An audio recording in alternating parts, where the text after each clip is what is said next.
8월 15일에는 이 자유민주 체제의 대한민국이, 그리고 9월 9일에는 조선민주주의 있는 거. 이게 좀 그림이 딸리네요. 흔히 말하는 북한이 되겠죠. 어쨌든 북한이라는 곳은 이미 46년도 2월에요. 북조선 임시인민위원회라고 해서 거의 정부라고 부를 수 있는 조직을 갖추고 토지개혁, 그러니까 토지를 모두 이제 국유화하는 거고 산업시설도 다 국유화하는 그런 과정을 거쳤습니다. 그러니까 이미 다 정부 조직을 이제 구성을 해놓고는 대한민국이 건국을 선포하자 이후에 9월 9일날 본인들도 이제 선포를 하면서 이렇게 분단이 된 거는 저희 남한의 책임이다, 이런 식으로 이제 몰고 가는 거죠. 여기 계신 분들 다 아시다시피 6.25 남침 전쟁은 새벽 4시 이렇게 전면적인 38도선을 전체적으로 쳐내려오는 이 북괴군의 기습 남침으로 시작했다라고 이렇게 많이들 알고 계시죠? 그래서 오늘 이제 바로 보기라는 측면에서요, 어떤 전쟁일까, 이 전쟁의 성격을 잘 아셔야 됩니다. 교과서에서도 이런 걸 이제 많이 가르쳤어야 되는데 교과서도 이제 좌편향되다 보니까 이런 부분을 많이 알리지 않는 것 같아요. 그래서 오늘 준비를 하는 부분이고요. 제가 질문 하나 드리겠습니다. 여기가 혹시 어디고 뭘 하는지 좀 알겠다 하시는 분? 네. 어디까요? 흥남부두. 예, 맞습니다. 흥남부두예요. 감사합니다. 흥남부두예요. 이제 흥남 철수 작전을 하는데 이렇게 군수 물자들이죠. 유류 탱크나 이런 것들을 잔뜩 부두에다가 다 풀어놓은 겁니다. 그리고 이렇게 많은 피난민들이 배를 타고 있어요. 사람들이 왜 전쟁이 났는데 왜 배를 타고 있을까 생각을 해봐야겠죠. 보시면 이렇게 모듈도 있고요. 이런 나무 선박도 타고 태극기가 이렇게 보이는데,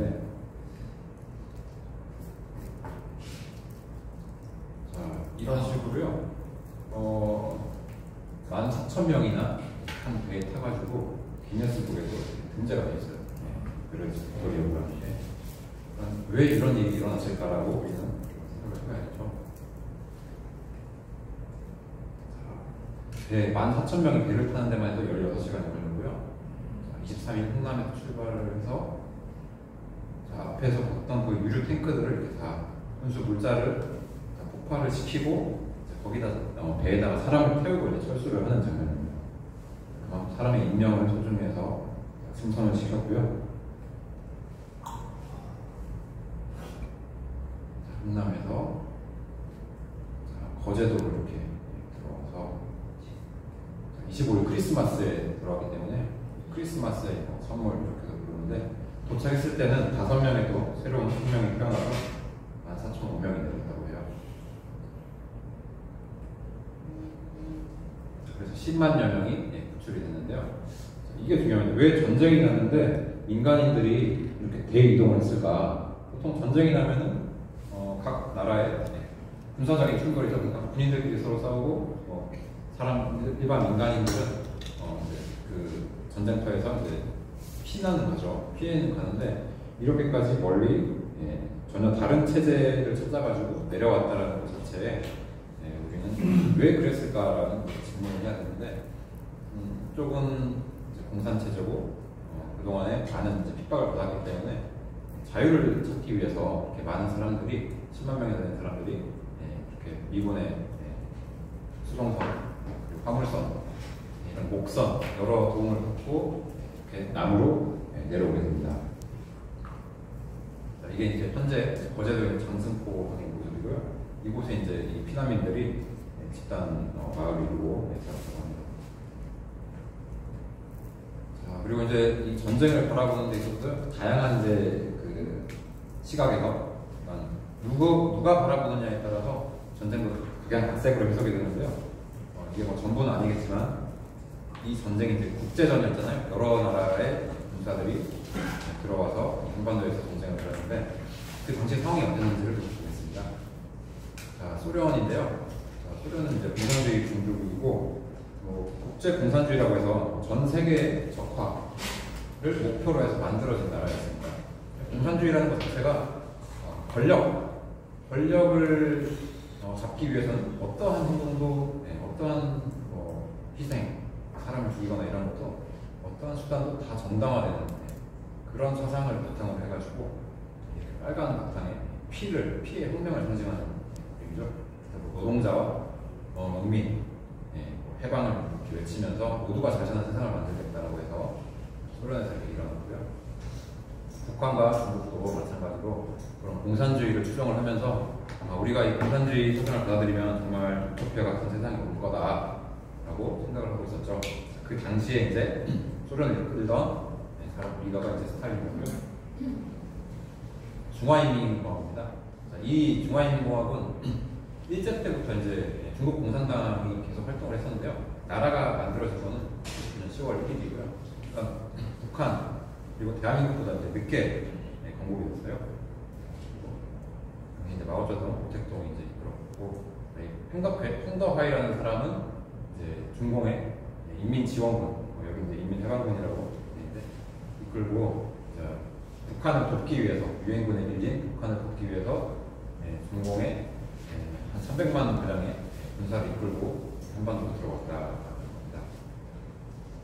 그러니까 만약에 북한이 연합군에 의해서 점령이 되어버리게 되면 직접적으로 우리 한반도 자유민주 체제와 공산 체제가 국경을 맞닿게 되잖아요. 그래서 그러한 어떤 위험, 그 이후에 벌어질 위험, 왜냐하면 자유의 물결이 계속 중국 쪽으로 쳐 올라갈 거기 때문에 그런 걸 미연에 방지하기 위해서 이렇게 참전을 했습니다. 그리고 이 그림은 이제 프랑스인지 어디 우표인데요. 보면은 오택동의 아들 마오 안녕이라고 해요. 마오 안닝이라고 해서 이 아들도 전쟁에 참여를 했어요. 그리고 이제 전쟁 중에 폭격에 의해서 사망했다라고 알려져 있습니다. 그러니까 이런 어떤 군사적으로 강대국을 보면은 자신의 이제 아들이나 장성들이 자신의 아들도 다 전쟁터에 보내게 되는 거죠. 마이크 좀 가까이 좀 대가지고. 네. 자, 그리고 이 그림은 이제 팽덕회가 김일성을 만나가지고 이렇게 이야기를 하고 있는 모습입니다. 그러니까 이게 중공군이 들어와가지고 우리 한반도의 통일을 막았다. 이러한 역사적 사실을요, 우리는 잊어서는 안 됩니다. 그리고 앞으로도 남북의 통일을 절대로 찬성할 나라가 아니에요. 자, 그래서 항미 원조, 그러니까 미국에 대항하고 북조선을 돕는다라고 해서 항미 원조라는 기치를 내걸고 참전을 하게 되고요. 이런 식으로 이제 막 선전을 해서 군인들을 모집을 했습니다. 자, 그리고 이제 북한인데요. 자, 이렇게 김일성이가 46년 6월에 이렇게 임시인민위원회 위원장직을 맡게 됐고, 희귀할 만한 거는 여기 이제 태극기가 들려있죠. 당시 해방된 지 얼마 안 됐을 때는 태극기가 쓰였고, 48년 7월부터 이 인공기가 등장하면서 태극기를 폐기하게 됩니다. 그러니까 어떻게 보면 조선에서 사용하던 태극기를 폐기했기 때문에 정통성은 우리 대한민국이 가지고 있다라고 해석을 할 수가 있겠죠. 자, 그리고 이제 군대를 만듭니다. 여기 보시면 이제 다양한 경로를 볼 수가 있는데, 이 보안대라는 군사조직을 만들었고, 철도 보안대나 이렇게 합쳐서 48년 6월에 이미 조선인민군을 창설을 했습니다. 그래서 48년 4월에 이제 김구 선생이 방북을 하잖아요. 그때 조선인민군들의 사열을 하는 모습을 보고, 이게 남쪽에서 선거를 해서 이 나라가 만들어진다 하더라도 북한에서 이렇게 강력한 군대가 그 당시 한 20만으로 이제 추산했거든요. 20만이 강력한 군대가 쳐 내려가면은 절대로 버티지 못할 거다라는 그런 느낌을 가지고 다시 내려왔는데, 그런 식의 내용들을 절대 이 대한민국 국민들한테 전하지는 않았죠. 자, 그래서 이게 이제 2월 8일 조선인민군 창설식 때 모습이에요. 여전히 태극기가 이렇게 보여있죠. 자, 그리고 49년도 3월에도 그렇고 계속해서 이 스탈린한테 우리가 남침을 할 수 있도록 허락을 해달라, 그리고 또 지원을 해달라, 이렇게 이야기를 했습니다. 그러다가 끝내 이제 50년 3월에 모스크바를 방문해가지고 회담을 하면서 승낙을 받아냅니다. 자, 그렇게 된 거는 이 스탈린이 어떤 자신감이 생겼기 때문인데요. 이제 2차 세계대전 끝나고 나서 독일 쪽 그리고 이 동유럽 쪽을 공산화시키는 작업을 같이 진행하고 있었는데, 이제 이 동아시아에도 어느 정도 이제 여력이 생겼다라고 판단을 하게 된 거죠.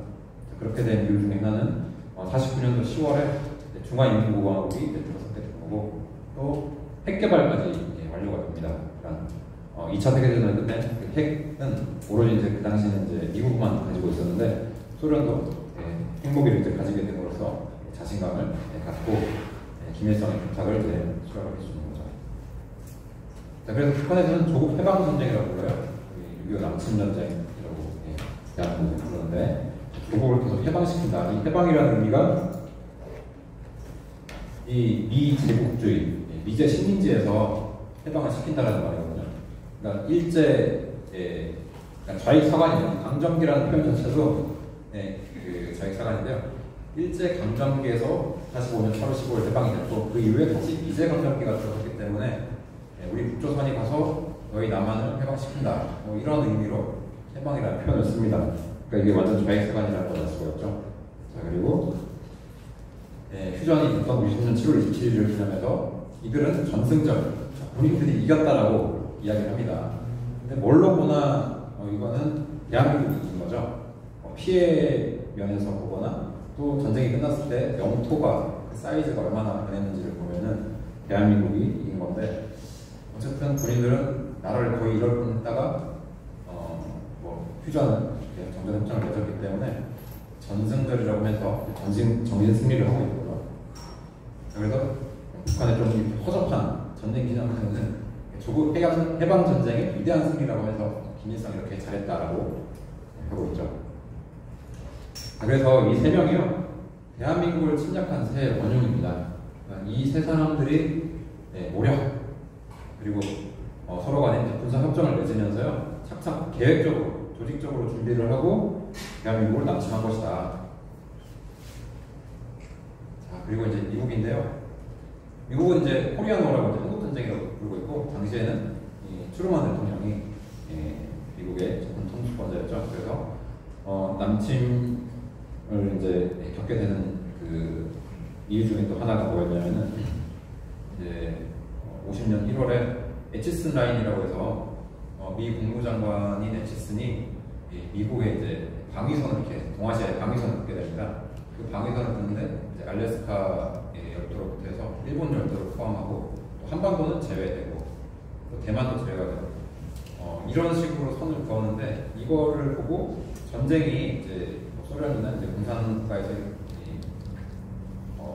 한반도를 목표로 해서 일으켰을 때 미국이 이거를 방위를 해주지 않겠구나라고 하는 어떤 착각을 일으키게끔 했다라고 이렇게 또 알려져 있는데요. 이제 그런 선행이 그어지는 것, 그리고 여기 49년도 6월에 미국이 원래 이제 미 군정이 있었기 때문에 미군이 주둔을 하고 있었는데, 그 군인을 다 철수를 시켰어요. 그래서 군사고문단 500명을 빼놓고는 미군이 철수했기 때문에 김일성도 그렇고 스탈린도 이건 충분히 승산 있는 전쟁이다라고 생각을 하고 남침을 개시를 했다라는 겁니다. 자, 그리고 일본인데요. 자, 일본은 이제 조선 전쟁이라고 이렇게 부르고, 지금도 이제 한반도라고 부르지 않고 대부분 조선반도라고 부릅니다. 이게 좀 애매한 이제 명칭인데요. 자, 당시에 이제 도그라스 메가더 장군이 일본을 이제 패망시키고 명신상부한 이제 일본의 이제 어떤 통수권자로서 군림을 하게 됐고요. 자, 미 군정기가 일본에 있었다는 거고, 여기 이제 히로히토 천황이에요. 이 사람은 소아 천황인데요. 이제 한국 선언을 받고 뭐랄까 근엄한 자세로 이렇게 일본의 이제 신이라고 불렸던 천황과 사진을 찍은 모습입니다. 그러니까 일본 지금 신민, 그리고 뭐랄까 이제 자유민주 체제를 경험하지 못하고 있는 일본에 이 미 군정이 들어감으로써 자유민주 체제를 이제 어떻게 보면은 좀 수동적으로 이렇게 확립을 시켜줬다라고 이렇게 볼 수가 있는 거고요. 자, 이렇게 대단한 이 메가더 장군이 이승만 대통령이랑 굉장히 친한 사람이었어요. 이승만 대통령이 미국에서 유학할 때부터 서로 친한 관계에 있었고, 지금 이게 이제 8월 15일 대한민국 정부 수립을 선포할 때 이렇게 와준 겁니다. 와가지고 만약에 이 대한민국이라는 나라가 이 북한이나 소련으로부터 침략을 받았을 때 나는 캘리포니아가 침략하는 것처럼 대한민국을 지키러 오겠다라고 이렇게 이야기를 해줬어요. 그리고 그 말대로 지켰죠. 자, 대한민국인데요.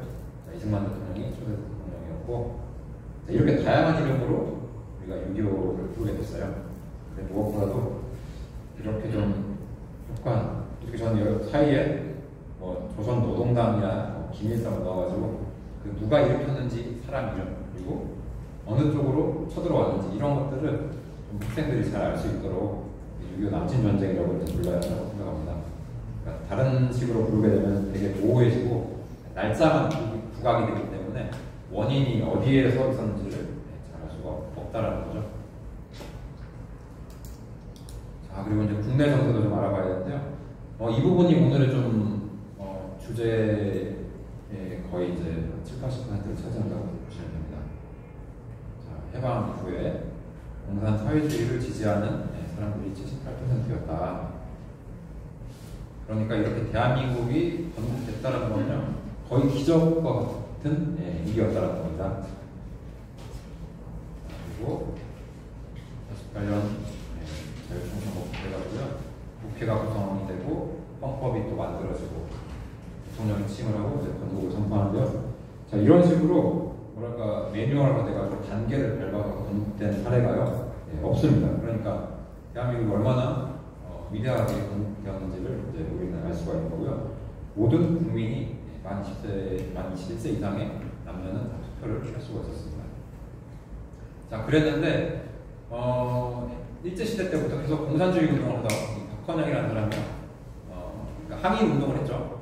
공산 항일 운동을 했는데 조선 공산당 총비서로 가지고는 9월에 그 공산주의 세력들을 규합을 합니다. 그리고 이 사람들이 이 한반도를 공산화시키기 위해서 전력을 다했죠. 자, 그러면서 이제 다양한 사건들을 일으킵니다. 그래서 6.25 남침전쟁이 일어나기 전까지 이 3년 동안 이런 다양한 투쟁이랄지 항쟁, 반란 이런 사건들이 일어나는데요. 이게 좀 잘려가지고 그런데 그러니까 지금 제가 좌익의 관점이라고 써놨는데 우리 대한민국 역사 교과서에서요 다 이렇게 서술을 하고 있어요. 투쟁이랄지 항쟁 이런 명칭으로 되어 있는데 이거를 바로 잡아야 된다는 거죠. 이거는 좌익사관입니다. 그래서 중요한 게 7월 신전술 투쟁 선언을 하면서요 폭동을 일으키게 되는 겁니다. 9월 초파 폭동이고 10월 이제 대구 폭동 이런 식으로 이제 불리는 사건들이 일어나게 되는데 자, 요거를 대한민국의 관점에서 보면요. 자, 이렇게 난동, 폭동, 반란으로 명확하게 그 사건이 어떤 사건이었는지를 규정을 해줘야지 역사를 배우는 청소년들이 제대로 개념을 잡을 수가 있다는 거죠. 자, 그래서 여기 이제 46년 7월 폭동 전환선 이 박헌영이가 자기는 이제 신전술 투쟁이라는 말을 붙여요. 신전술이라는 게 별게 아니고 본인이 저지른 그 죄값을 치러야 되는데 미 군정이 그 탄압을 한다라고 하면서 그 탄압에는 우리도 탄압으로 대항하겠다라고 주장을 하고 이제 폭력을 동원을 하는 거예요. 네, 그러니까 폭력을 동원하면서 다 유혈 사태가 이렇게 벌어지는 겁니다. 이게 이제 46년 5월에 보도된 기사인데요. 이게 뭐냐면 이제 흔히 정판사 사건이라고 불리는데 정판사 사건 하면 솔직히 어떤 출판사에서 그냥 일어난 사건인가? 솔직히 개념이 안 서잖아요. 근데 이것도 그냥 교과서에서 그렇게 가르쳐요. 당시 이제 이 조선 공산당이 일으킨 이 폭력 사태 이제 시발점이 되는 거죠. 이 사건을 덮기 위해서 그렇게 가르치는데요. 정확한 명칭은 조선 공산당 정판사의 위조 집회 사건입니다. 위조 집회를 찍어내면서 조선 공산당의 자금도 이제 활용을 하고, 그다음에 이 경제 활동, 남한의 경제 질서를 혼란스럽게 하기 위해서요. 이렇게 위패를 막 찍어냈어요.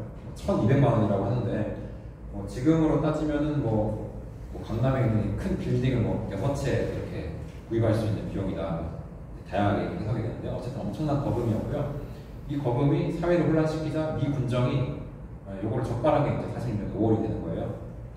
그래서 그 관계자 모두가 공산당원이다라는 신문 기사고, 이거를 이제 재판을 하는 과정에서 지금 똑같죠. 좌익들이 하는 거랑 자기들이 저질러 놓고는 내가 안 했다. 이런 식으로 이제 계속 발뺌하고 그런 식으로 일을 했는데 이걸 이제 불법으로 보고 사람에 대한 적법한 법적으로 제재를 가한 겁니다. 근데 그 제재를 탄압을 한다라고 이 공산당은 생각을 하고 거기에 우리도 폭력으로 대항하겠다라고 하는 거죠. 자, 그래서 이러한 사건들이 이제 이 뒤에 쭉 이어지게 된 거고요. 제가 좀 시간을 감안해가지고 이거 조절을 할게요. 자, 6.25 남침 전쟁이 일어나기 전에 이런 이 남한 사회에서는 이 폭동, 반란 그리고 이제 이 유혈 사태가 계속 있어 왔다라는 게 오늘의 이제 이 중요한 주제가 되는 거거든요. 4.3 혹시 제주 4.3 사건이라고 이제 많이 들어보셨을 거예요. 근데 이게 명확하게 어떤 이 개념을 가지는지를 오늘 좀 알아볼 거거든요. 자, 당시에 뿌려졌던 남로당의 전단지입니다. 삐라라고 이렇게 부르는데요. 박헌영이 부르다고 되어 있죠. 그래서 인민에게 고함해서 그 당시는 뭐 인민이라는 표현이 그냥 흔한 표현이었고요. 박헌영 해가지고 여기 보시면 조선에 대한 미국 정책은 침략적이다. 그러니까 반미, 반제국주의가 이제 공산주의자들 항상 외치는 거거든요. 그리고 국년, 조선년, 국년 유엔을 말하는 거예요. 자, 이제 48년이니까 선거를 치를 수 있는지 그리고 어느 지역에서 가능한지 이 위원단이 파견이 돼서 왔는데요. 그 위원단이 미국 침략의 대리인이라는 거예요. 자, 적법한 절차에 따라가지고 나라를 세워주게끔 도와주러 오는 사람들을 미국 침략의 대리인이라고 하면서 다 내쫓아야 된다 이런 주장을 하는 거고요. 통일 민주조선을 위하여 단정 수립을 목적하는 단선을 반대한다. 자, 그러니까 통일 민주조선. 요거는 이제 북쪽 이 조선민주주의 인민공화국이 중심이 되는 그 통일 국가를 말하는 거죠. 자, 그리고 이 민주도 이 인민민주주의를 말하는 거고요. 단독 선거를 반대한다. 그러니까 5월 10일에 있을 이 총선거를 반대해야 된다라고 이제 주장을 한 겁니다. 자, 반대로 이건 대동총련단 이제 우익단체인데요. 보시면 총선거로 씩씩한 새나라 세우자. 그러니까 이 사람들은 적법한 절차에 맞게 우리가 모두 국민이 주인이 돼가지고 한 표씩 행사를 하면서 우리 좋은 나라 한번 만들어 보자 이렇게 이제 주장을 하는 거죠. 자, 그래서 결과적으로 5월 10일 이 총선거가 끝난 이후에는 원래 200명 뽑았어야 했는데 2명이 이렇게 누락이 됩니다. 그 누락된 2명이 이 제주 4.3 사건과 이제 관련이 있는 거고요. 이렇게 제주도의 2개 선거구가 투표가 무산이 됐다. 자, 왜 무산이 됐을까? 보시면 4월 3일에요. 남로당 지령을 받은 일련의 조직이 제주도 내에 있는 12개 공천시설을 일시에 습격을 한 겁니다. 습격을 했고요. 자, 그 사건이 이제 만 9년 동안 이루어지거든요. 그래서 이제 뭐 희생자라고 되어 있는데 여기 희생자 안에는 이제 이 폭동을 일으킨 인민유력대원들도 다 포함이 되는 겁니다. 그래가지고 가해자가 희생자 코스프레를 하는 거죠. 그런 사람들도 다 포함이 되어 있다. 자, 어떤 만행을 저질렀느냐? 간단히 그냥 좀 넘어가겠습니다. 자, 이건 이제 제가 직접 가서 고일수 경위에 여기를 이제 찍어보고요. 다 된 거.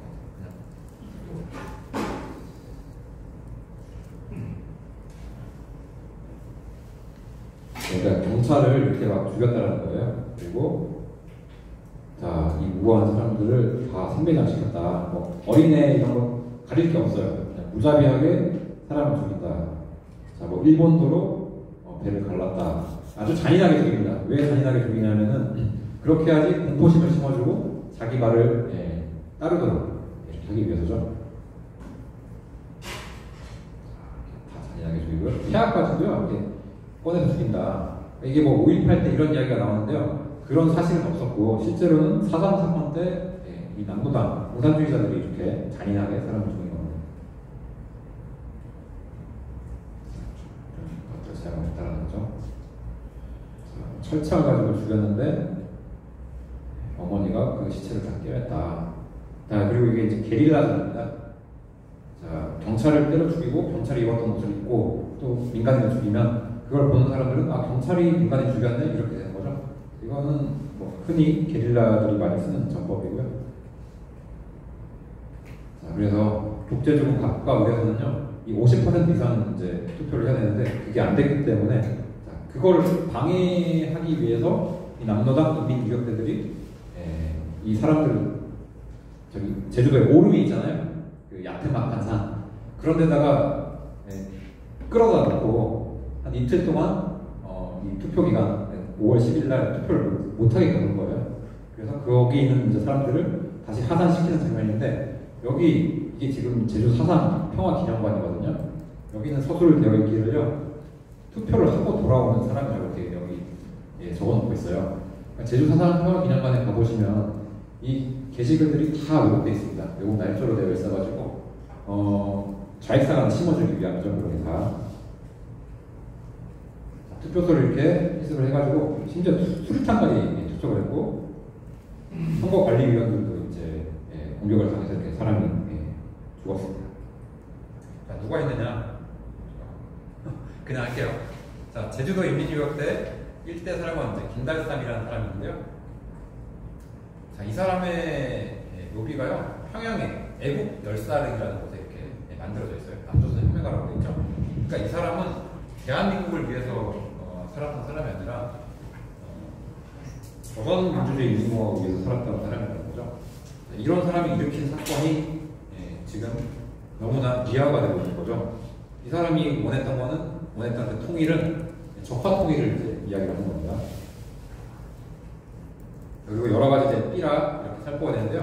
인민해방군 제5연대라고 해서 그 명의로 이제 살포가 됐고 여기 보시면 조선민주주의 인민공화국이 수립될 때까지 투쟁한다. 그러니까 이건 반란이라는 겁니다. 아직 지금 제대로 대한민국이라는 나라가 만들어지기도 전에 그 건국을 막기 위해서 이런 만행을 이제 저질렀다는 거고요. 여기 또 49년도 1월에 꾸려진 건데요. 여기도 보면은 인민군 승리 만세, 민주주의 조국 통일 전치 만세. 지금도 조국 통일을 계속 외치는 조직이 있어요. 70년 넘게 그 정신을 계속 계승해오고 있는 자들이 있다라는 거죠. 자, 그리고 사사는요 이런 지정 체계를 거쳐가지고 이루어졌다. 그 배후에는요 소련이 있었다라는 거. 소련은 항상 이 적화 통일, 그 적화 공산화를 추진을 하고 있었고 또 이 한반도라는 것 자체를요 이 소련이 생기기 전부터 러시아 제정 러시아 때부터 그 부동항이라는 걸 얻기 위해서요 계속 이 영토를 침탈할 야욕을 가지고 있었습니다. 그러니까 북쪽에다가 일단 공산화 기지를 만들어 놓고 이 남조선까지 공산화를 시킨다 이런 목표를 계속 가지고 있었다는 거죠. 자, 이 준비 과정도 아주 치밀하게 되어 있고요. 김달삼이가 이렇게 해방군을 만들고 훈련도 시키고 자, 이렇게 하면서 조직을 갖췄다. 자, 그리고 당시 신문인데요. 신문 이제 영자 신문이죠. 보시면 브라이언 폭동이 이 한국에 섬에서 반란이 일어나가지고 46명이 사망했다. 그러니까 이건 명백히 반란으로 규정을 하고 있습니다. 폭동 반란으로 이제 규정을 하고 있는 사건을 지금 무슨 민주화를 위한 어떤 운동이었다라고 이렇게 미화가 되고 있는데요. 자, 이 김달삼이라는 사람이 어떤 사람인가? 여기 보시면 이제 일본에서 이제 유학을 했다라고 되어 있고, 그러니까 당시 일제 시대 때는요, 지식인이라고 하면은 해외를 나갔다가 항상 이렇게 빨간불이 들어온 거예요. 그래서 이 새롭게 만들어진 이 한반도에서 나라도 공산주의 국가가 만들어졌으면 좋겠다라는 생각을 가지고 들어온 거죠. 그래서 제주도가 상당히 해방 이후에도 그 인민위원회 조직이 강했기 때문에 뭐랄까 미 군정에서도 처음에는 굉장히 인민위원회 사람들하고 친하게 지내면서 활동을 했는데 이제 결국 나중에는 유엔의 입회하에 총선거를 치르게 되니까 이 인민위원회 소속 사람들이 본인이 가지고 있던 이제 기득권을 잃게 되는 거잖아요. 그렇게도 되고 또 북쪽에서 이 공산화를 시켜라라는 이런 지령을 받음으로써 사삼을 일으켰고요. 국기군장 2등급을 수여했고 애국 열사릉이 안장이 됐다. 그러니까 이런 사람이 일으킨 사건이 과연 대한민국의 건국과 발전에 화등에 도움이 되는 사건이 아니었겠죠. 자, 부장들 사령관이 이제 해주 대회라는 데 참석을 한다고 했는데요. 이 김달삼이가요 이렇게 제주도에 폭동을 일으켜놓고 본인은 북쪽으로 넘어갔어요. 자, 왜 북쪽으로 넘어갔을까? 자, 여기 해주라고 했는데 해주는 어디냐? 이게 이제 김달삼이가 이제 북쪽으로 넘어가면서 가져갔던 연판장이랍니다. 연판장은 이제 투표 용지거든요. 이게 이제 52,350표라고 되어 있어요. 그러니까 제주도에서 52,350명의 사람의 표를 가지고 북쪽으로 넘어갔다. 자, 북쪽에 국회의원을 뽑기 위한 표였다. 해주는 여기에 있습니다. 38도선 위에 있죠. 당시 이쪽에 이제 박헌영이가 숨어 있었기 때문에 이곳에서 남조선 인민대표자 대회라는 회의를 열었어요. 그래서 제주도에서 이렇게 막 폭동 일으켜가지고 사람들 죽여놓고 올라가서 그 전과를 이제 보고를 하면서 이 대표자 대회에서 이제 선출이 됩니다. 대표자로. 그래서 당시에 어떤 피해를 입혔는지를 이렇게 보고를 하는 기록이 다 남아있어요. 이렇게 해서 대략 500명 이상 죽였다. 경찰 시설을 소각했다. 전선을 절단하고 도로를 파괴했다. 그러니까 이런 사건에 대한 기록이 다 남아있는데요. 지금 그 노무현 정권 때 만들어진 이 제주 4.3 진상규명 보고서, 진상보고서에서는요, 이 자료를 채택을 하지 않았어요. 왜냐하면 그 조직 자체가, 진상조사위원회 자체가 좌편향된 조직이었거든요. 그러니까 완전히 나라의 역사를 뒤바꿔버린 거죠. 그리고 이 사람이 이제 마지막에 연설을 하는데요. 계속 통일, 독립 이런 걸 외쳐요. 조국의 통일, 독립국가. 남조선을 개혁하자. 토지 국유화하고, 산업시설 국유화를 하자 하면서요. 이런 말을 한 거예요. 완전 자국 독립한데, 스탈린 대원수한테. 스탈린은 대원수고, 항상, 그러니까, 일본의 천황을 이제 대치를 하는 거죠. 대체를 한 사람이 바로 스탈린이 되는 겁니다. 그러니까 이 사람들은요, 민주를 외치지만, 누군가에게 종속되기를 원하는 사람이에요. 진정한 자주와 독립이 아닌데, 그 머릿속에 뭐가 들었는지, 이것이 자주 독립이라고 계속 외치고 있는 거고, 이렇게 국적에서 지금 이제 조선민주주의인민공화국을 선포를 했는데, 자, 스탈린은 대원수고, 김일성은 원수예요. 근데 이게 과연 자주 독립된 국가라고 우리가 볼 수 있을까요? 자, 이런 나라를 만들어 놓고는 남한까지 자주 독립국가를 너희가 만들어야 돼. 라고 하면서, 자, 조국 해방 전쟁이라는 걸 이제 일으켰다는 거죠. 그러니까 이 사상 자체가요, 다 거짓으로 이렇게 들어차 있는 겁니다. 이렇게 스탈린을 대원수라고 하면서 신처럼 받들고 있는 거죠. 결국 57년 4월이 딱 만 9년 만에 끝난 사건입니다. 그러니까 6.25 때도 이 무장공비를 토벌하는 일이 계속 진행되고 있다는 거고요. 이렇게 이제 비석이 남아있어요. 단공, 애국, 투사, 충원비 되어 있고, 여기 충원비는 이제 그 당시에 희생된 경찰들 명단이 다 나와 있죠. 자, 그리고 이 비석이 굉장히 중요한데요. 자, 이거는 앞에서 말씀드린 대로 이제 1957년도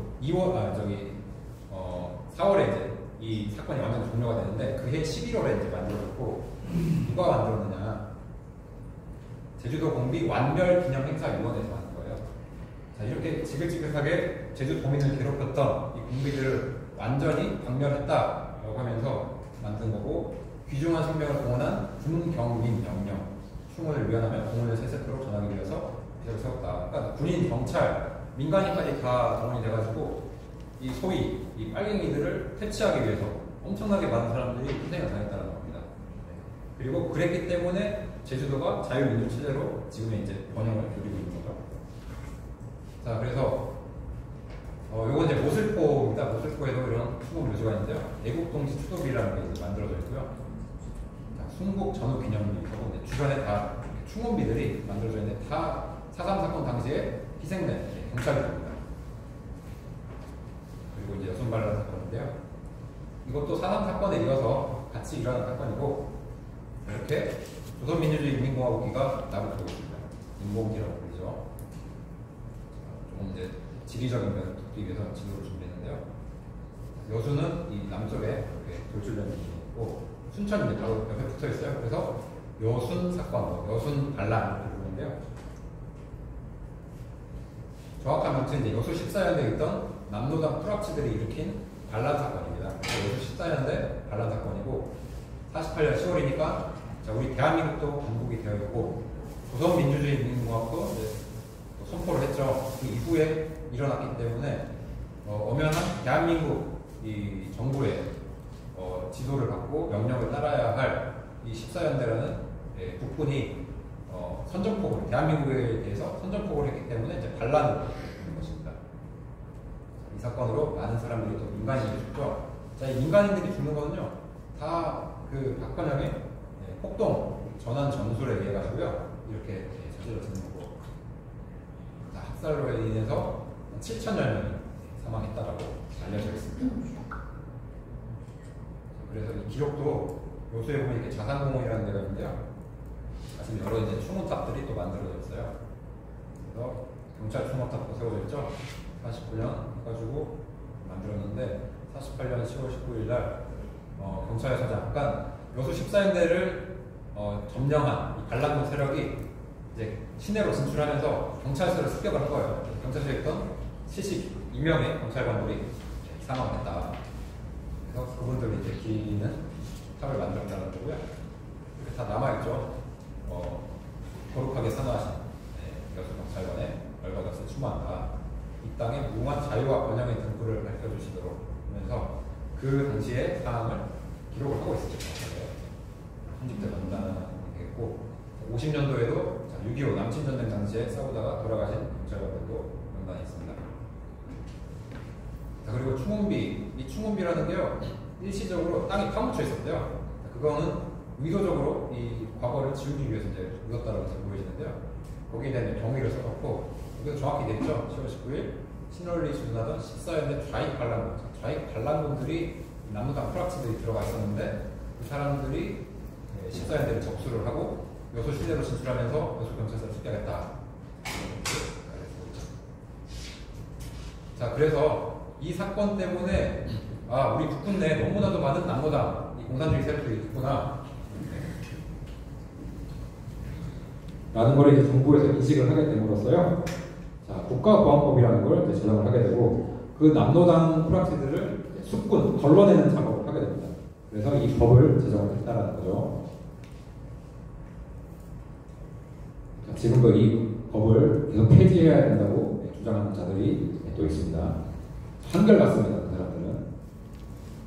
자, 그래서 이 법에 의해 가지고 대한민국 내에 있던 이 좌익 남로당 프락스를 다 제거를 하고 우리가 6.25를 맞이했기 때문에 그나마 전력을 다해서 똘똘 뭉쳐서 싸울 수가 있었지, 만약에 그 남로당 세력들이 그대로 남아있었다고 한다면요 엄청난 뭐랄까 위기를 직면할 수도 있을 겁니다. 그래서 당시 국군이 한 10만 명이었는데 그 중에 10% 정도가 이 남로당 프락치들이었다고 알려져 있습니다. 자, 이 국가보안법이 제정이 되니까 이 여기 강태무라고 되어 있죠. 강태무, 뭐 이제 표고원 이런 저 북쪽에 강원도 쪽에 있던 이 대대장들인데요. 이 사람들이 국가보안법이 무서워가지고요. 49년 5월에 북으로 도망을 가버렸어요. 자기 부대원들을 이끌고. 그러니까 이런 식으로 집단적인 투항이 일어났다는 거죠. 자, 그래서 국가보안법은 반드시 있어야 되고, 지금도 그걸 폐지한다라고 주장하는 세력은 절대로 대한민국 국민이 아니다. 여러분 그렇게 이제 해석을 하셔야 됩니다. 자, 이제 6.25 남침전쟁인데요. 좀 빨리 넘어가겠습니다. 자, 당시에 절대로 이길 수가 없는 전쟁에서 우리는 적화될 수밖에 없는 이 남북 간의 군사 비교인데요. 정말 대한민국이 지켜졌다라는 것은 기적과도 같은 일이죠. 이렇게 대한민국, 이 한반도는요, 기적이 너무 많이 일어나는 곳이에요. 진짜 역사를 보면 그렇습니다. 네.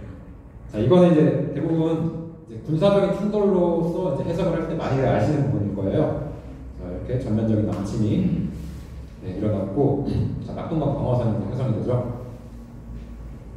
자, 이게 초기에 약 3개월에 이제 걸쳐 일어난 거고, 자, 인천 상륙작전이 일어나면서 서울이 수복이 되고, 다시 반격하면서 우리가 38도선을 넘어서 북진을 하게 됩니다. 자, 그리고 이 시기가 되면은 우리가 이제 통일을 눈앞에 두고 있다라고 이렇게 생각을 하고 있었는데, 자, 중공군이 들어오죠. 앞에서 봤던 홍덕회. 자, 그 사람이 미리 들어와 있었어요. 이미 한 10월 19일부터 이제 도망을 하면서 곳곳에 숨어 있었고, 자, 유해군들이 계속 올라가니까 어떻게 보면 이제 포위 작전, 뒤통수를 친 거죠. 그러면서 홍남 철수 작전까지 이렇게 일어나게 된 거고요. 자유를 찾기 위한 자유의 성전이라고도 이렇게 불리잖아요. 많은 민간인들이 자유를 찾기 위해서 남쪽으로 내려왔다. 자, 그리고 대부분의 2년 6개월 이 후반부의 전쟁은요, 정말 지리멸렬한 이 고지색탈전, 제한전이라고 불립니다. 그러니까 솔직히 쭉 치고 올라갔었으면은 통일이 됐을 수도 있고, 아니면 이 전쟁이 소련이나 이 외국 군대가 더 개입을 함으로써 3차 세계대전으로 번졌을 수가 있어요. 그래서 미국에서는 이 전쟁이 더 확산되는 걸 막기 위해서 이 적당한 선을 그어놓고 거기를 넘어가지 못하도록 했기 때문에 이 고지 쟁탈전이 벌어지게 됐고, 그 때문에 많은 또 군인들이 전쟁을 치르면서 사망을 하게 된 거죠. 그리고 53년 7월에 드디어 전면 협정이 맺어지게 됐습니다. 그래서 지금 이제 38도선 쭉 그어졌었는데 이런 휴전선이 이제 그어지게 된 거고요. 자, 그러니까 이 6.25 남침 전쟁은요, 이 자유민주 체제, 그러니까 국민이 주인이 된 나라를 만들 것인가, 아니면 공산 독재, 김일성 그 1인이 주인이 된 나라를 만들 것인가, 그러니까 자유인이 될 것인가, 노예가 될 것인가의 전쟁이었다는 거예요. 지금 우리는 이 전쟁에서 이겼기 때문에 지금 자유를 누리고 있는 거죠. 자, 그래서 앞에서 이제 제주 사상 사건과 그다음에 이제 요소에 순천 이 반란 사건을 봤는데, 그 당시에도 양민들이 많이 죽었어요. 근데 6.25 당시에도 엄청나게 많은 양민, 거의 300만 원에 가까운 양민들이 죽었는데요. 자, 이게 왜 일어났느냐? 자, 이 군인들이 와가지고 죽였는가? 그게 아니라 바로 토착, 좌익 세력들이 계속 남아있어가지고요, 이 우익, 그리고 경찰, 그리고 그 가족들을 학살을 했다라는 거예요. 그래서 민간인들이 많이 죽었습니다. 자, 그리고 이런 지령을 김일성이 내려가지고요, 무자비하게, 가차없이. 자, 그러니까, 박헌영이가 폭동 전환을 선언한 것처럼요, 똑같은 말을 반복을 해서 우익의 씨를 말리기 위해서 일으킨 전쟁입니다. 이게 자기 말을 듣지 않으면 다 무자비하게 죽여도 좋다, 명령을 내렸고, 박헌영 역시 또 계속 폭동을 유치하고 서울 점령해놓고 이렇게 방송으로 대중적 정치적 폭동을 일으켜라 계속 얘기를 한 겁니다. 그 46년에 7월에 있었던 그 폭동 전환 선언을 계속해서 이어갔던 게 이 6.25 남침 전쟁이다. 제가 대구 폭동은 다루지 않았는데요. 이 사건의 연장선상에서 우리가 이 6.25 남침 전쟁을 바라볼 수가 있다. 그러니까 이렇게 계속 남침을 하면서 이곳은 다 북괴군이 점령을 했기 때문에 그들이 원하는 대로 인민위원회를 만들고 보안대라는 조직을 갖춰가지고 우익 이 민간인들을 다 학살할 수 있는 환경을 만들었다는 거죠. 자, 그러한 사회 단체입니다. 청년, 여성, 노동자, 농민 이런 단체들이 앞장서가지고 우익 세력들을 축출을 하고 다 처형했습니다. 지금도 이런 조직들이 다 있어요. 전쟁이 나기를 기다리고 있겠죠, 이 사람들은. 자, 그리고 주민자치위원회, 자, 이런 그 위원회라는 것도요, 지금 대한민국 정부에서 이제 추진했던 그런 주민자치와는 별개의 조직을 갖춰가지고 그들이 원하는 이 좌익 세력들을 사용해가지고 이 대한민국을 지배하겠다는 거거든요. 그러니까 이 나라가 지금 얼마나 자병화되어 있는지를 직시를 해야 됩니다. 서울을 들어오는 북괴군들의 모습이고요. 자, 가장 먼저 저질렀던 학살은 서울대병원에 있습니다. 자, 이렇게 홍천각이 세워져 있죠. 민간인들을 입원하고 있던 사람들, 뭐 의사나 간호사 이런 우익 세력들을요 다 죽여가지고 이렇게 시체를 불태웠어요. 한 1000여 명이 이렇게 학살당했다고 합니다. 자, 그리고 남으로 이동했고, 자, 그리고 대전 홍무소 이런 데도 사람들을 이제 가둬놓고요. 이제 저기 인천 항일편이 일어나자 퇴각을 하면서 사람들 다 죽여놓고 간 거예요. 이런 걸 가르치지 않잖아요.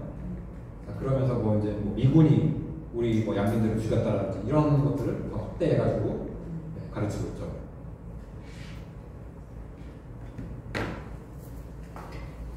다 학살된 이제 장면들이기 때문에 빨리 넘어가도록 하겠습니다. 형무소에서 다 우리들을 죽였고, 자, 특히 이제 전라도 명광인데요. 여기서는 이제 기독교인들은 절대로 공산주의와 공존할 수가 없는 거죠. 자, 교회의 성도인들을 이렇게 다 죽였어요. 영산면에 있는 구조인데요. 여기로 끌고 와가지고요, 목에다 이렇게 돌을 매달아가지고 다 빠뜨려 죽였습니다. 수장시켜줬다는 거죠. 그리고 여기 이제 뭐 공산 제복을 입은 사람으로 표시가 되는데 다 저기 토착 좌익들입니다. 원래는 토착 좌익들인데 지금 이렇게 인민군복을 입혀놓은 거고요. 자, 이런 것들을 체험할 수 있게끔 교회에 등지를 하고 있습니다. 자, 지금도 이 지역은 이 가해자와 피해자의 후손들이 같이 살고 있어요. 그러니까 서로가 제대로 용서를 하고 용서를 받고 이런 과정 없이 섞여서 살고 있기 때문에 자, 이런 사건이 있었다는 걸 시시하게 지내고 있죠. 제주도도 똑같습니다. 4.3에 대해서도. 자, 이렇게 순교자 합장명이고요. 지금도 이렇게 기념을 하고 있습니다. 자, 그리고 여기 야월교회라는 건요. 이 65명 전원이 학살을 당했어요. 여기 그냥 어린이들까지 다 죽인 겁니다. 그냥 그들은 정말 무자비하게 사람들을 죽인다. 목적을 달성하기 위해서는 무슨 일이 있구나. 그래서 영광에서 가장 많은 학살자가 나오게 됩니다. 왜 하필 이 전라도 지역이었을까? 계속 이제 인천 산수식단 이후에 이렇게 많은 학살자들이 나오게 되는데요. 여기도 보면 86명이 순교했다라고 이렇게 기록을 하고 있죠. 잔인하게 죽입니다.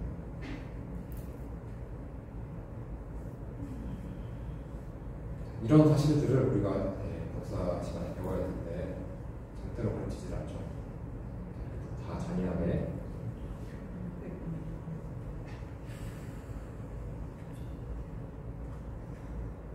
자, 이제 북쪽이에요. 우리가 계속 북진을 했잖아요. 그러면서 이제 김일성이는 중국 지역, 중국에 통화라는 지역이 있어요. 거기로 도망을 가버렸어요. 그러니까 나라를 버리고 도망을 간 거죠.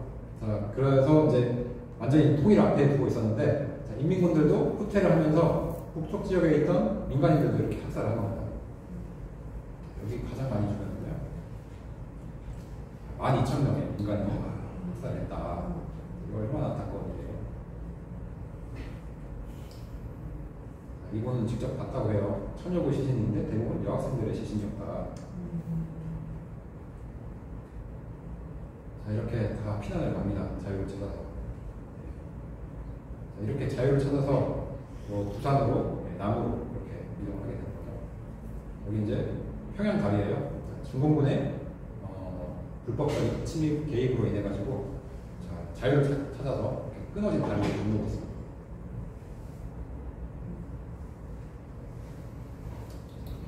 제가 보여드립니다. 실제로는 이것보다 훨씬 더 많은 숫자입니다. 통계를 어떻게 있는지 모르겠는데요. 자, 여기 보시면 인천 상륙작전 이후 한 달 동안에 걸쳐 학살당했다. 자, 왜 이런 일이 있었을까? 이 지시가 있었기 때문입니다. 후퇴하면서 다 죽이라고 했거든요. 다 파괴를 해라. 그리고 산으로 숨어서 이제 게릴라전을 해라.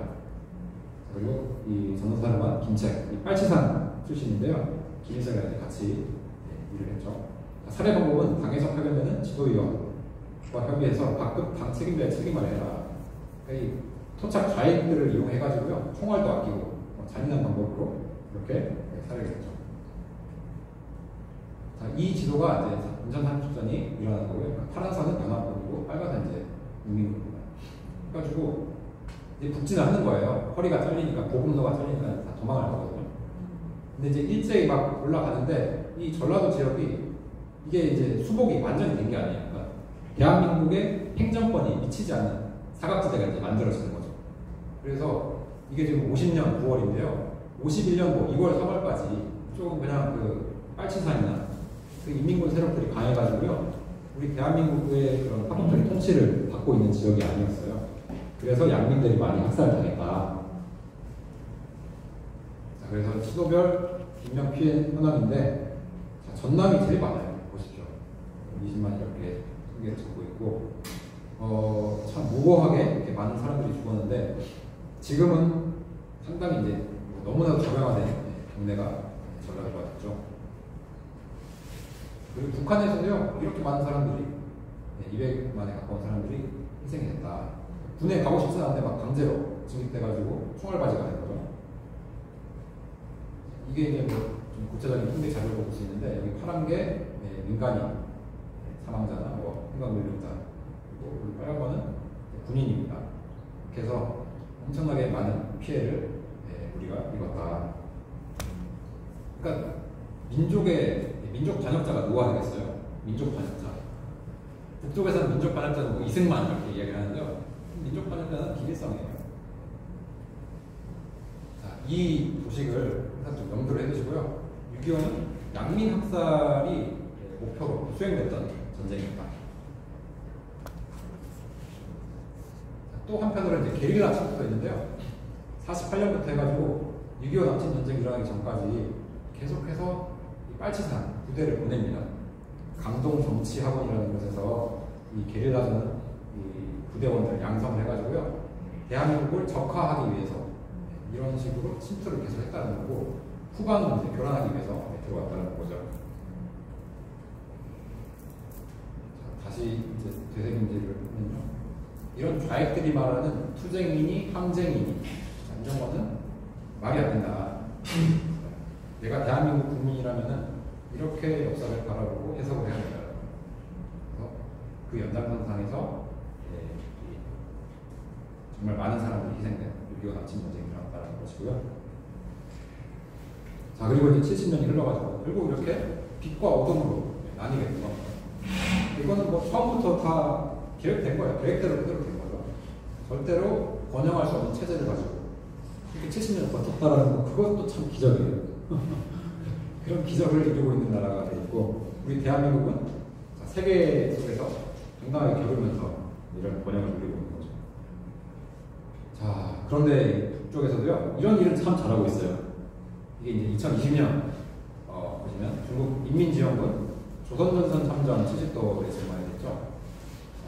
김정은이가 팽덕회가 몰고 와준 이 중국의 인민지원군을 추모하고 있는 거예요. 감사하다. 내가 당신들 덕분에 이렇게 우리 이 조선민주주의인민공화국이 지켜지고 있다.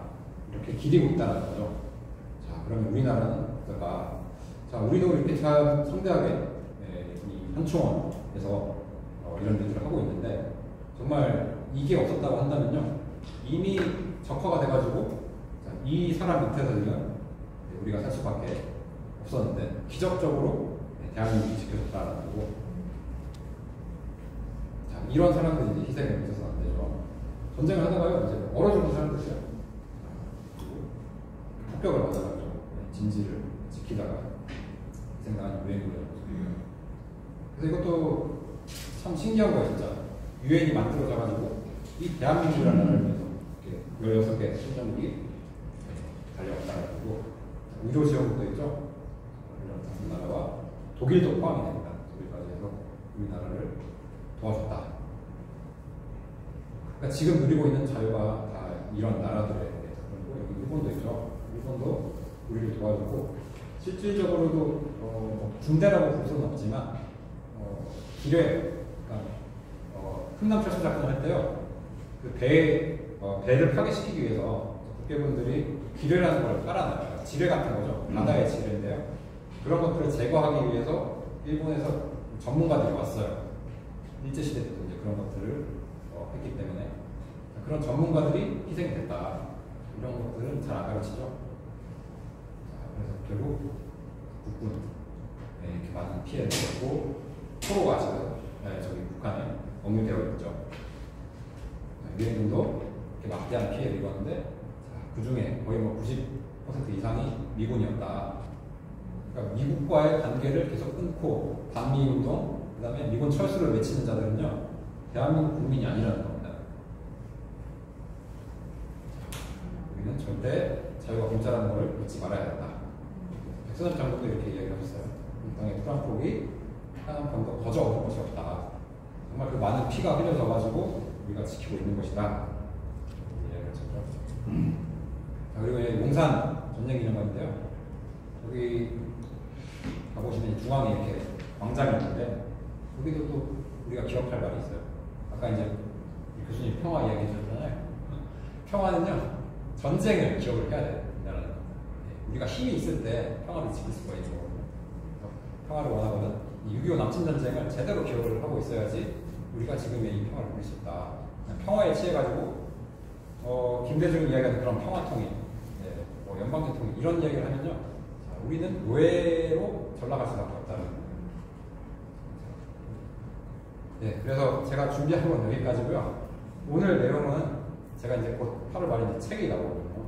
그래서 이거 한번 그냥 소개하려고 네, 올렸습니다. 그래서 이 책을 혹시 참조를 하시면요, 이 대한민국의 근현대사 어떻게 건국이 되고 어떠한 이 투쟁, 그러니까 정말 자유를 지키기 위한 투쟁이 어떤 것들이 있었으며 지금 우리가 맞이하고 있는 이 대한민국과 반 대한국민 간의 이런 대결, 그리고 그들의 서로가 계승하고 있는 정신, 어떤 정신을 계승하고 있는지에 대해서 제가 설명해놨는데요.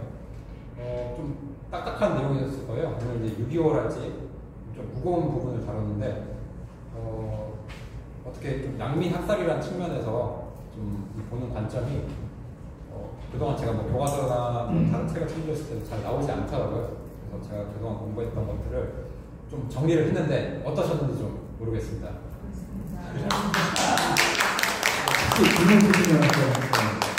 질문, 저 고대 우리 김규진 교수님께서 또 오셨습니다. 고맙습니다.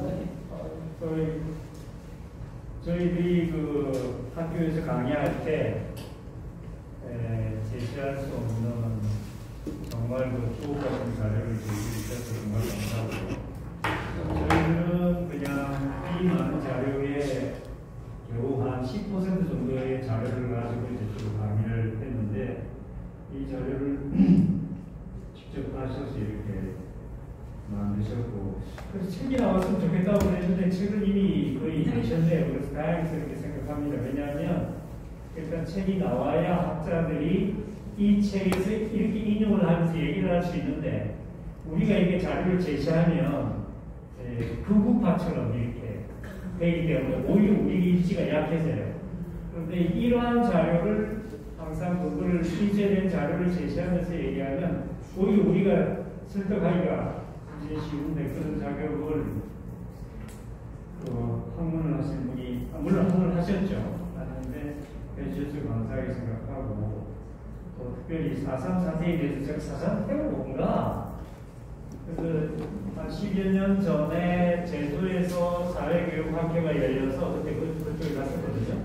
그래서 제주대학 교수님에게 4.3 사태에 대해서는 억울한 면이 많겠죠? 이렇게 이제 누가 질문을 했더니, 그렇게 생각하는 사람도 있지만 그렇게 생각하지 않는 사람도 있다. 그렇게 얘기하는, 그리고 그쪽은 이렇게 우파적인 견해를 가지신 분이 그렇게 얘기를 해서, 이게 그때 4.3 사태에 대해서 굉장히 이렇게 긍정적으로 보려고 했던 그 부분에 대해서 이제 그렇게 오히려 그쪽은 아니다. 4.3 사태가 오히려 좌파적인 것이다라는 걸 그 교수님 한 분이 얘기를 하셔서, 어떤 사건이었을까 했었는데, 이제 그게 아까 먼저 이렇게 경찰서를 이렇게 습격했다는 사실을 제가 오늘 처음 알게 되거든요.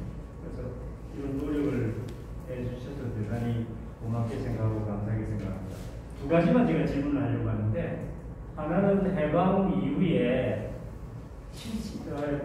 사회주의자를 지지하는 퍼센트가 78%라고 그렇게 얘기를 하셨는데, 그 자료가 어디서 나온 건지 그걸 저에게 좀 가르쳐 주시면, 제가 다음 주에 내가 저기 광주 쪽에 가서 이제 강의를 해야 되거든요.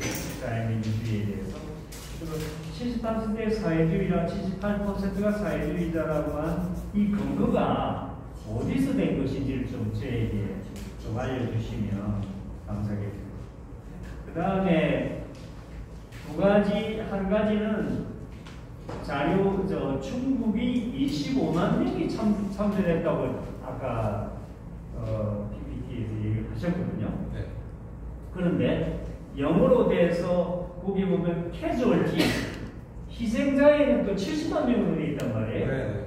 그렇다면 제가 이제 저번에 그 한중년에서 강의를 하러 했더니 중국에서 중국 학생이 중국에서는 실제로는 100만 명이 참석을 했다라고 얘기를 한다라고 저한테 얘기를 했어요. 그래서 그럴 수 있겠다. 저도 딴 데서 봤는데 거의 50만 명으로 이렇게 또 제가 본 자료가 있는데, 근데 캐주얼티가 70만 명이면 그게 이제 민간인을 포함할 수 있는데, 그렇게 본다면 오히려 25만 명이 참석했다는 것보다 훨씬 더 많은 사람이 참석했다는 거고, 오히려 중국에서 얘기하는 그 학생이 얘기한, 지금 이제 박사학위를 따고 2달 전인가 이제 중국으로 가서 뭐 대학교 교수를 한다고 그러는데, 그쪽에서 얘기하는 100만 명이 오히려 더 근접한 것이다. 왜냐하면 영어 자료가 70만 명이라고 얘기를 한다면 25만 명이 참석했다고 하면 170만 명이 나올 수 없거든요. 그래서 이 자료를 저게 뭐 이미 인쇄가 되었으면 할 수 없지만 인쇄될 예정이라면 그 부분에 대해서 약간 그 밑에 줄을 달아서 보충적으로 설명을 해서 100만 명이라고 하는 것은 있다는 사실을 조금 언급해 준다면 저 자료와 책이 좀 더 신빙성이 있고 또 뭐랄까요, 또 신뢰성이 더 있지 않을까. 뭐 이거 하나 때문에 신뢰성을 잃은 건 하나도 없는데, 이 제가 여러 나온 저 자료만 해도 뭐 상당히 저는 가치가 있고 기여를 많이 하고 계시다고 하는데, 이 중국이 생각보다 많은 사람이 참석을 했을 거고, 그리고 그 참석한 가운데 상당수가 대만 사람들이 많이 참석했다는 사실도 이제 알고 계실 것 같은데, 대만에서 온 사람들을 이렇게 전쟁터에 내보냈어요. 그때. 그러니까 이 사람들이 대부분이 다 이렇게 여기 와서 이제 자수가 아니라 투항을 한 거죠. 그리고 그게 제주도에 그때 해산할 때 많은 사람들이 이쪽으로 오게 된 거죠. 제주도에 있습니다. 제주도 모슬포에 수용소가 있었어요. 제가 답변 드려도 되겠습니까? 충분 다. 네, 끝났습니다. 네. 첫 번째 뭐라고 하셨죠? 78% 이상이. 그거는 이제 미 군정청에서 이제 조사를 했다라고 알려져 있고요. 그게 49년도 제가 정확히 월은 모르겠는데. 그거 제가 보충 설명할게요. 미 군정이 1945년 10월달에 그 여론조사를 해본 결과 사회주의, 공산주의 애들이었다고?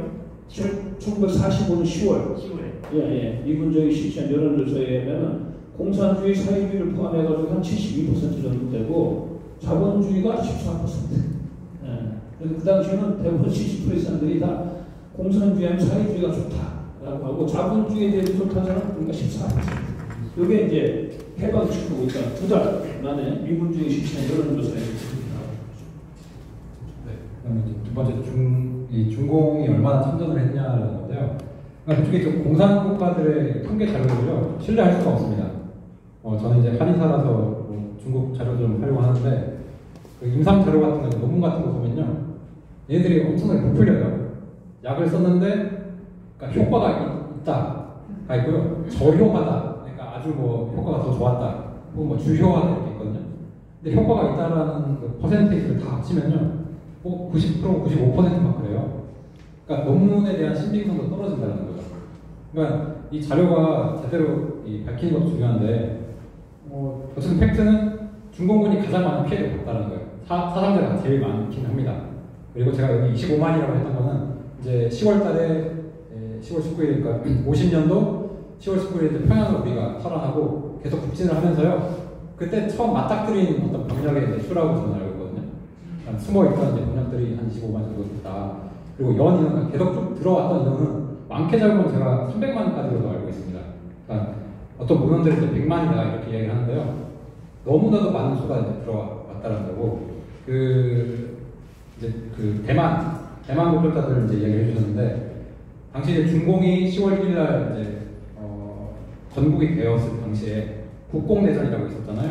그러니까 국민당은 이제 자유민주체제를 원하는 장개석의 부대인데, 이 장개석의 부대가 이제 다 대만으로 이제 몰려났고, 근데 미처 대만으로 도망가지 못한 잔존 국민당 세력들이 있잖아요. 이런 사람들을 다 잡아다가 강제로 북한 항미 원조라는 이름으로 해서 북한을 도와라고 해서 전선으로 이제 내몬 거죠.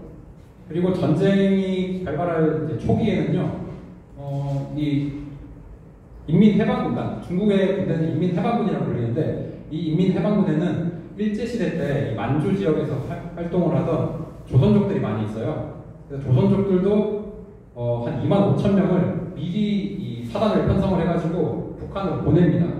그래서 그 북한의 그 전투 경험이 많은 이 부대가 선봉이 되어가지고요 좀 내려오는 거거든요. 그 조선족들하고 대만에 있는 사람들 이런 사람들이 우리 대한민국을 적화시키기 위해서 뭐 자이든 타이든 어쨌든 이렇게 내려왔었다라는 거고 말씀하신 대로 그 자료 정확히 뭐 100만이냐 300만이냐 이런 거는 참 어려운 것 같습니다. 제가 보충표로 설명하면은 그래서 조선족 이방 5,000명을 최전선에 해가지고 그들이 제일 앞서가지고 남침을 했어요. 왜냐하면 이제 그 전쟁 경험이 있기 때문에 그들은 이제 몇 달 전부터 연습을 해가지고 받아갖고 그리고 25만 명은 이제 초기에 중공군이 개입했을 때 숫자가 제가 알기로는 25만 내지 30만으로 알고 있어요. 초기 숫자가. 근데 그 이후에 이제 뭐 보충되는 연인원 따지면 뭐 100만 얘기도 나올 수가 있을 거예요. 근데 아마 우리 간과사께서 25만이라는 거는 초기에 그 압록강에서 이제 위에 올라가는데 그때 중공군 개입했던 것이 통칭적으로 한 25만 정도 추정하고 있는데 아마 그 얘기인 거지. 예, 우리 이수님. 그리고 참고적으로 우리 이제 김조진 교수님은 이제 고대에 계시면서 자유주의 부분에서 일을 하고 있습니다. 그래서 우리가 이번 강좌가 2030이 많잖아요. 그래서 앞으로 우리 2030 우리 강사들에게 자문 어드바이스도 해주고 또 그런 사실에 대해서 곧 앞으로 우리를 그렇게 많이 코멘트 후견하면서 여러분 2030에 대해서 도움될 수 있는 교육을 해주실 또 아주 소중하신 또 선생님 교수님입니다. 여러분 박수로 좀 이렇게 함께했습니다.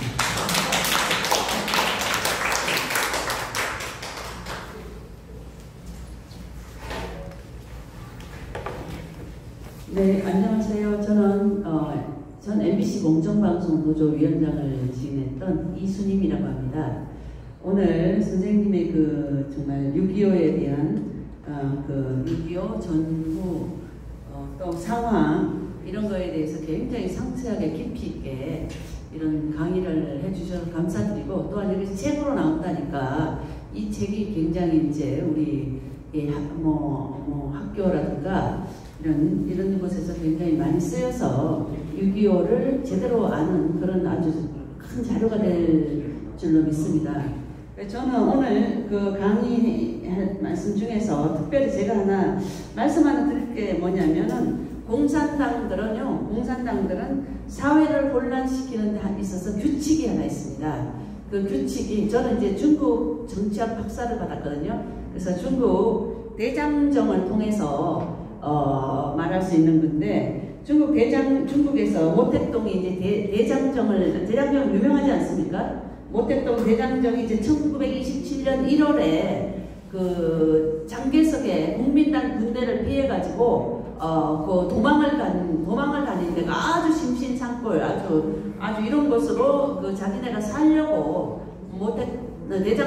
장개석이 굉장히 그 공산당을 완전히 전멸시키려고 하니까 국민당을 피해서 다닌 아주 두배산골 이런 곳으로 도망간 게 그게 이제 대장정인데 이 대장정 중에 저들이 한 일이 뭐냐면 그냥 도망만 가는 것이 아니라 가다가 다 평화로운 지역이었거든요. 그 당시 중국도. 근데 가다가 이 평화로운 마을에 가가지고는 마을 이장이라든가 지도자를 마을사람을 불러내가지고는 그 자리에서 죽여버리는 겁니다. 이 폭동을 일으킵니다. 이렇게. 갑자기 죽이고 나고 이러면 사람들이 난리가 나잖아요. 그래서 왜 죽였냐 어쩌고 저쩌고 이러다면 막 그냥 굉장히 굉장히 험악한 이런 얼굴로 덮어 씌우는 겁니다. 이 이장이 예를 들어 무슨 장개석군의 뭐를 덮고 이 마을을 파괴하기 위해서 있었다 뭐 이런 식으로 덮어 씌워가지고 마을 사람들에게 이 장개석에 대해서 아주 그냥 굉장히 나쁘게 얘기를 하고 또 우리 공산당이 여러분들을 보호하러 여기로 왔다 뭐 이런 식으로 뒤집어 씌우면서 그게 폭동을 일으키고 이런 것이 그 공산당의 수법이거든요. 공산당은 뭐 수단과 방법을 안 가리고 이렇게 공격을 하니까. 그런데 제가 말씀드리고 싶은 게 이 폭동을 어디에서나 일으킨다 이런 걸 얘기 드리고 싶고 이 폭동을 우리나라에 와서도 우리나라도 그 당시에 평화로운 나라였는데 제주 4.3 사태 일으킨 게 이게 폭동이거든요.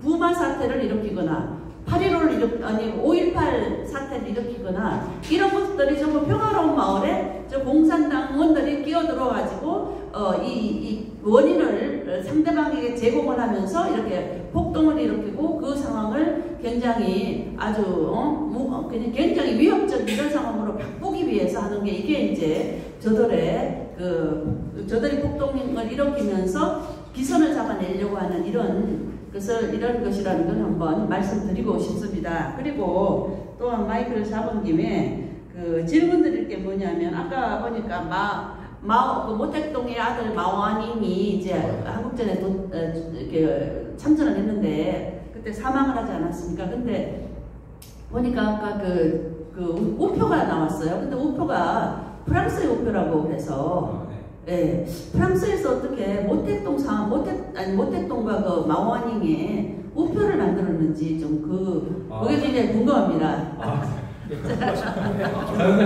저도 궁금한데 제가 프랑스에 뭔지 정확히는 모르겠어요. 근데 제가 이제 인터넷 서칭을 하다가 상당히 유교 관련한 북한 관련한 우표들이 이렇게 만들어져 있더라고요. 근데 그게 정확히 제가 어느 나라인지 모르겠는데 그렇게 떠 있더라고요. 가짜 아닐까 그거? 그건 제가 참고적으로 말씀드리는데 모택동보다 이제 이인자가 그 중흥래잖아요. 그 유소비 해가지고 중공을 건국한 주요 직업들이 대부분 다 프랑스에 유학 경험이 있어요. 또 프랑스는 공산당이 아주 강했고 그래서 아마 그 우표가 프랑스에서 나왔다 그러면은 모택동과 모택동 아들이 한국에서 죽었잖아요. 그런 것을 기념하기 위해서 나름대로 프랑스에서 나올 가능성이 있다는 거죠. 가능성이 있는 가짜 우표가 아닌가? 왜냐하면 프랑스가 유럽에서 공산당이 강했거든 이런 또 적어도 지금도 그렇지만 프랑스하고 중국은 가까워요 문화적으로. 왜냐하면 다 지금 중국을 공부한 사람들이 대부분 다 프랑스 유학 경험이 있기 때문에 그래서 사실 유럽 내에서도 프랑스는 알게 모르게 약간은 친중적인 그런 어떤 문화 코드라도 있다는 걸 좀 프랑스에만 북한 대사관이 있어요. 맞죠, 그렇죠. 제가 그럼 우리 고대 우리 통일외교정보에 정치학과 전공하는 이기준 학생이 또 하나 질문이 있는 것 같은데. 안녕하세요. 고려대학교에서 북한학과 전공하고 있는 이기준이라고 합니다. 제가 질문 두 가지 드리고 싶은데요. 첫 번째는 사회주의 남한 내에서 사회주의 지지율 약 70%라고 하셨는데 그게 이제 북한에서 토지 개혁이 일어나고 나서 남한 내에서 사회주의 반대하는 지주들이나 부르주아들이 많이 생겨나고 그에 따라서 그 비율이 어떻게 되는지가 궁금하고요. 그리고 어떤 비율? 그 사회주의 지지자들이 어떻게 변했는지. 그 이후에 토지개혁이 47년, 48년에 토지개혁이 일어나고 나서 비율이 어떻게 변했는지가 궁금하고. 두 번째는 이제 사선 사건이나 여순 사건을 통해서 6.25 전쟁 당시에 우익 세력에서 노도혁명이나 서북청년회 등을 통해서 자익 세력을 공부하려는데 이 과정에서 양민 학살이 일어났다고 저는 배웠는데 그 수치는 어느 정도 되는지 궁금합니다. 네, 감사합니다. 그 첫 번째 질문에서 북한의 토지개혁 말씀하신 거죠? 우리 통일력 얘기하는 것 같은데 이승만 북한도 토지개혁 북한도 했고 남한도 토지개혁이 아니 그게 아니라 북한은 토지개혁이고요. 남한은 농지개혁이죠. 네, 그래서 토지개혁 말하는 네? 북한 토지개혁 북한의 토지개혁이 몰수해가지고 네. 몰수하고 무상배분, 무상몰수를 하는 걸 보고 남한에 있는 지주와 부주아들이 그걸 보고 반대하고 엄청 사회주의에 대한 반사회주의 감정이 열풍이 불었다고 이러는데 그 이후에 남한에 있는 사회주의 지지율이 사회주의를 지지하는 어느 정도 수치가 굉장히 네, 알겠습니다. 일단 학자시니까 저한테 객관적인 어떤 퍼센테이지를 요구하시는데 저는 제가 지금 첫 번째 질문도 그렇고 두 번째 질문도 그렇고 좀 퍼센테이지는 잘 모르겠어요. 근데 이제 첫 번째 질문에서 그 북한에서 이제 토지개혁 되는 걸 보고 남한 사회에 있던 이 지주들이 어떤 식으로 이제 대응을 했느냐 이런 관점이신 것 같은데요. 그러니까 요게 농지개혁으로 제정되는 데 있어서도 이승만 대통령이 그 결단이 있었다라는 거죠. 그래서 그 보좌관으로 있던 미국인 올리버 박사한테도 본인이 정말 이 나라가 세워지게 되면은 정말 깜짝 놀랄 만한 일을 할 건데 그게 이제 농지개혁을 말을 하는 거거든요. 그러니까 농지는 농사 짓는 사람들이 가지게 하겠다. 하면서 이제 이걸 실천하는데 실제 뭐 본인 혼자 할 수가 없는 거잖아요. 국회 동의도 얻어야 되는 거고. 이제 뭐 제가 이런 에피소드를 말씀드리는 게 뭐 답이 될지는 모르겠지만 어쨌든 한민당이라는 당 자체가 지주들이 많았다고 이렇게 알려져 있고 그 당시 당수였던 이제 김성수 선생 동아일보사 사장이죠. 이분이 거의 뭐 한 300만 평의 그 전라도에 땅을 가지고 있었다고 이렇게 알려져 있어요. 근데 어쨌든 그 당시 이제 토지 개혁을 추진하는 이 장관으로서는 조봉암이라는 이제 그 당시 공산주의 개혁이죠.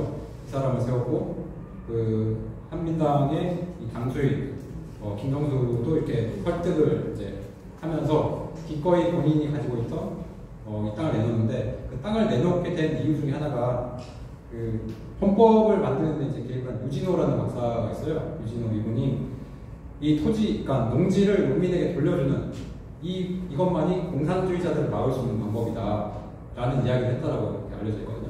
그래서 김정수가 거기에 대해서 이제 납득을 한 거죠. 그렇게 하지만이 이 나라가 제대로 지켜주고 개인의 어떤 사회재산 이런 측면에서도 그게 만들어질 수 있겠구나라고 해서 그 300만 평을 흔쾌히 내놓고 다른 국회의원들이 이제 설득을 했다라고 이렇게 저는 알고 있습니다. 그래서 당연히 이제 북한이 그런 식의 이제 개혁을 하게 됐을 때 남쪽에서도 지주들은 엄청나게 좀 뭐랄까 당황을 하고 하지만 그 소장농들은 되게 반격했죠. 우리 대한민국에서도 저런 북쪽에서 하는 것처럼 했으면 좋겠다 뭐 이런 마음을 품었을 거라고 생각을 하는데 어쨌든 법제화되는 과정에서는 이제 이승만 대통령 그리고 조봉암, 김경수를 비롯한 이제 여러 국회의원들의 어떤 동의를 얻고 합법적으로 이제 이렇게 진행이 됐다는 거고 제가 그 퍼센테이지에 대해서는 잘 모르겠습니다. 네. 추가적으로 김일성이 46년도 2월달에 무상은 그 강제로 뺏어가서 무상으로 농민들에게 나눠줬어요. 그래서 농민들이 막 환영했어요. 김일성 장군 만세가 되는데 나눠준 거는 이제 소유권 아니고 경장만 하더라고. 그러다가 6.25 전쟁이 끝나고 그걸 다시 뺏어가가지고 국영으로 만들어가지고 그래서 이제 북한이 지금 된 거고 우리 같은 경우는 이제 이승만 대통령이 왜 남의 아무리 지주라고 하더라도 엄연한 개인 재산인데 그걸 왜 강제로 뺏을 수가 있느냐. 그래서 그 농지를 가지고 아주 그 저리로 이게 샀어요. 그걸 농지를 사가지고 국가가 사가지고 그것을 농민들에게 아주 저리로 땅을 배분해 준 것. 이게 합리적인 것이지 정말. 있는 사람들 토지 보상을 해주면서 농민들에게 그냥 싼 가격으로 오래 걸쳐가지고 그래서 농민들이 자기 땅을 실질적으로 갖게 되는 거예요. 그래서 그게 6.25 전쟁이 발발하기 한 달 전에 그게 마무리가 되어져요. 그래서 6.25 전쟁이 터졌을 때 농민들이 김일성을 환영하고 그러지 않은 거예요. 왜냐하면 이승만에 의해서 자기 땅이 생겼으니까.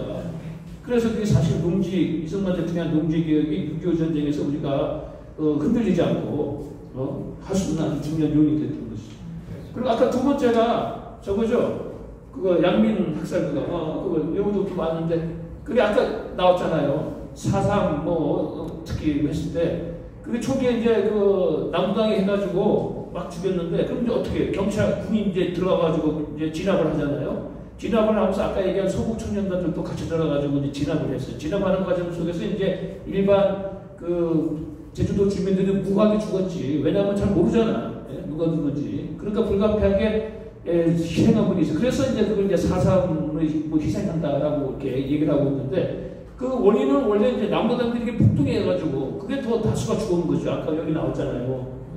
근데 지금은 꼬꾸려가지고 진압 과정에서 그 전쟁 상황이잖아요. 거기서 뭐 어쩔 수 없이 희생당한 민간이 그 중에서 국군에 의해가지고 죽은 사람도 있고 또 그 서북 청년단에 의해서 죽은 사람들도 있어요. 나중에 미국도 좀 들어오고 말이지. 근데 그걸 가지고 전체인 것처럼 해가지고 참 5.18도 그렇잖아요, 여러분. 5.18도 그 당시 막 도청을 진압하고 다이나마이트를 깔고 교도소를 습격하고 말이지 무기를 뺏어오는데 군이 가만히 있을 수가 없잖아요.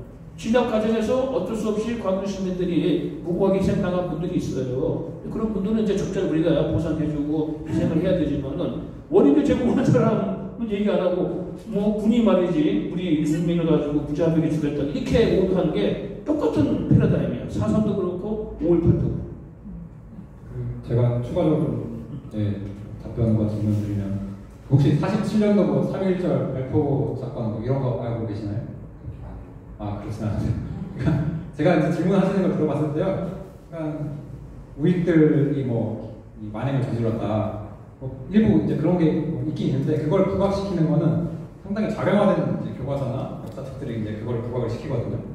그러니까 첫 번째 원인을 제공한 거는 4월 3일날 말씀드렸듯이 경찰지사를 12군데를 일제히 습격한 이 남로당원들한테 있다라는 거죠. 그 사람들이 우리 경찰, 군인 이런 가족들을 다 학살을 했고 그걸 진압하기 위해서 당연히 국가가 나서야 되는 건데 그 당시 어쨌든 미군정이었잖아요. 그래서 이제 조선 경비대의 구연대가 이제 제주도에 있었는데요. 이 사람들로만은 좀 역부족이었고 또 구연대 내에도 이제 뿌락지들이 많이 있었어요. 그 뿌락지들이 많이 있었기 때문에 이 진압도 잘 안 됐던 거거든요. 그래서 육지에서 제대로 이제 사상이 무장된 사람은 서북청년단이죠. 왜냐면은 이 사람들은 북에서 핍박을 받고 자유를 찾아서 이제 남으로 왔는데 남쪽에도 이 공산주의자들이 막 판을 치고 있는 거예요. 그래서 서북청년 단원들이 이제 각 지부를 이렇게 만들고 또 파병까지 이제 온 거예요.